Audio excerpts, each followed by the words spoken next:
Hi people, thank you for stopping by at Building Wealth with Raji. Crypto on tear.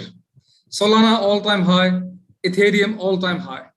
Who's the next kid on the block? Could it be Fantom? A lot of people are saying that Fantom could be a Solana and Ethereum killer. So in this video, I'll look at a couple of things. What is Fantom and what does Fantom do? Second, what are the positives of Fantoms? What are the risks associated with Fantom? Is it actually a Solana or Ethereum killer? Is it investable? I hope you enjoy the content. If you like the content, smash that like button. Please share with your friends and subscribe to the channel. Hi guys, let's get started without any delay. Fantom. Now, before that, let me give you a brief overview of the global cryptocurrency market, how it's evolving. This data is about 2 days, one or 2 days old. So I think just keep that in mind. The total global cryptocurrency market cap is nearly $3 trillion US. It's really, really huge. It's becoming huge. But if you compare it to stock markets, world stock market capitalization is around 90 to 100 trillion US dollar. So it's still small compared to equity markets, but significant size. But at the same time, it shows that there is a huge runaway for growth. Now, one thing which is interesting is that if you follow this arrow, you can see that Bitcoin dominance is declining.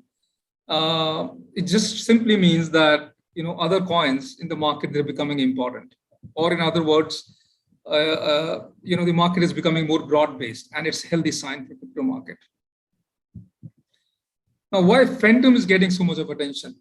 So you can see that obviously clear. One of the reason is that in last couple of months, the Fantom price or the coin prices, which goes by FTM, has gone up by about 10 times. That's a huge. Now, obviously, there are some fundamentals supporting it. There is some noise to this, which I'll go in later in the document. To give you perspective that overall the market has been pretty bullish, and you can see Ethereum and Solana have also gone up quite a lot in the last 1 year. Solana especially. Now, what is Fantom? To make it simpler for everybody, Fantom is a competitor to, let's say, Ethereum and Solana or Avalanche. So it's basically a smart contract platform, pretty much like these three big ones. Now, in some ways, it could be better than Ethereum or Solana. In some ways, it could be inferior, but it's another addition to the world of smart contract platforms. So, giving more choice to the people, giving more choice to the investors as well as to the end users. Now, why Fantom exists, or what is the USP of Fantom? To give you a bit of background, and people who are new to blockchain world or who may be a little bit more experienced, you may be aware of Scalability Trilemma. Now, this Trilemma is very, very important. Every blockchain contract system, they try to meet three criteria. They want to be scalable, they want to be decentralized, and they want to be secure. This is secure. Now, some of them, for example, Bitcoin is extremely secure, extremely decentralized, but it's not very scalable because the transaction per seconds are very low, 3 or 4. That doesn't make it scalable. Ethereum is definitely more scalable compared to Bitcoin, but still it's have its scalability problems, and that's why the Ethereum owners are talking about Ethereum 2.2. Now, Fantom tries to get somewhere, tries to give a sweet spot of scalability, decentralization, and security. And how it gives it, let me show you a little bit more details now. So, in terms of scalability, theoretically, what Fantom owners are saying, or what Fantom management or foundation is saying, that it's equipped to deal with 20,000 transactions per second. As I said, that Ethereum is probably dealing with 20 to 30 transactions per second right now. So it's a huge improvement. So it's a scalable solution. Now, Solana is 50,000. So it's not as scalable as Solana, but definitely more scalable than Ethereum and Bitcoin. Ethereum 2.0 is promising about 100,000 transactions per second, which is likely to come in 2022. Transaction fees on platform like Ethereum is very high, and Fantom is showing, fees is very low, $0.01 for Fantom. So that's scalability. Now, in terms of security, I think the key point here is that the consensus mechanism which Fantom is using is called the chassis or the chassis, whichever way you pronounce it. Now, what it does is basically it's no particular person has a control over the whole consensus mechanism. So it's a leaderless proof of stake structure, which makes it fast and which makes it more secure, because no one person has a right to rule out anything or to control everything. So decisions are not impacted by any one individuals. Transactions cannot be reversed, and they offer enterprise level security. So it's pretty secure. At the same time, one other advantage which Fantom offers is decentralization. Each block within Fantom can be operated on its own. So if you think of Ethereum, it's a bit of a decentralized computer. It's called computer for the world. Fantom is like an infinite network of decentralized computers. So within one network, we have so many decentralized computers, which makes a case for decentralization. So scalability, security, decentralization, which is what Fantom offers, and to a certain extent, it offers superior to the existing networks, even Ethereum to a certain extent. But obviously, Ethereum has a lot of credibility. The usage case is much more, and there are a lot of other positivities with Ethereum. Now, one other thing which Fantom offers is that there is a very heavy focus on bridging. That is, what Fantom plans to do is unrestricted sharing across the networks, which is extremely positive point, because in future the world is going to be a multi-chain platform. There will not be only Ethereum or only Solana. There would be many more. So the Fantom offers that thing of connecting and working across all the chains, and also it's compatible with Ethereum. That is, it's written on the same programming language as Ethereum is written, and it works on Ethereum virtual machine. It interacts with Ethereum very well. What are other positives of Fantom? You can see that over the last couple of months, we have seen the share price, we've seen the price of Fantom going up, but it's not going up in isolation. You can see that daily transactions are also going up. So it's pretty much, there are some months it's up, some months it's down, but overall the trend has been up. In terms of total revenue, again, in terms of total revenue, we see the Fantom, the total revenue is going up over the last couple of months. Yeah. And I think the very encouraging thing is that the total value locked with the platform or with the chain is gone up significantly.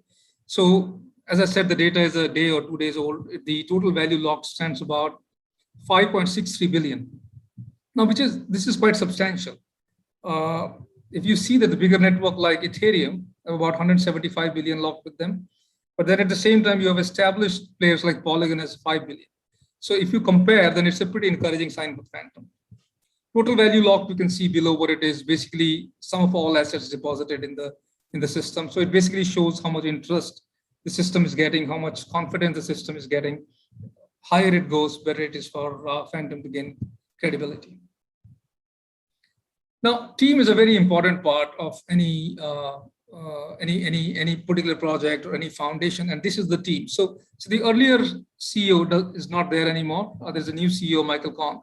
They have the whole team. They have a CMO. They have other, whole lot of people as the foundation is supposed to work. But the key person in this team is Andre Cronje. If you see Andre Cronje, he's a very, very established person in the DeFi world.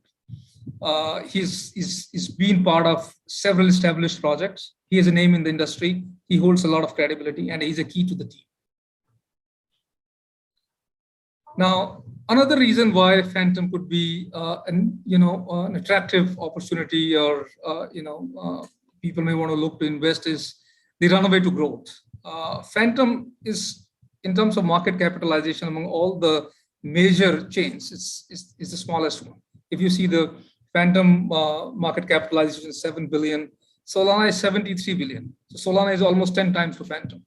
So if Fantom continues to do well, reaches up to Solana level, we can probably see 10 times. But there is if there, but these are all possibilities.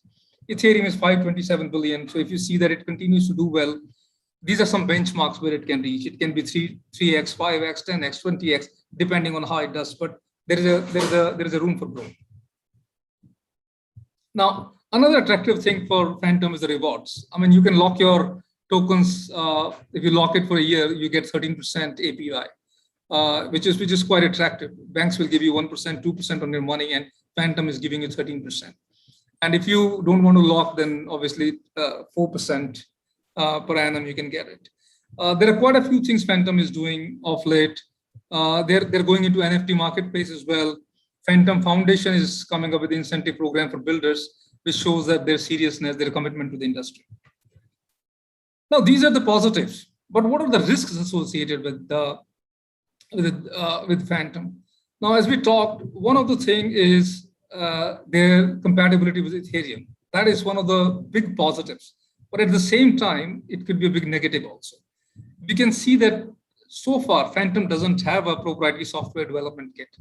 They're built on Solidity, the same programming language, the same language Ethereum is using. So it's basically there is a dependence. They don't have their own system until there is a plan for Fantom virtual machine to come out, but not yet there. Now, there is adoption. You can see the usage is increasing, the value on the chain is increasing, but at the same time, it remains to be seen. It's far behind the established chains like Ethereum or Avalanche. So there is a long, you've got to see how it evolves, how it does. If you look at the number of validators, there's only about 50 validators on Fantom compared to 200,000 for Ethereum. So it's a long way to go. I think Solana has about 11,000 or something. So still a bit of a gap there. Now, there is a lot of dependence on Andrew Crone, who is the DeFi architect. He's a name in the industry. He's the force behind this to bring it to next level. If he leaves, then there is a problem. He has already left once, but he's come back.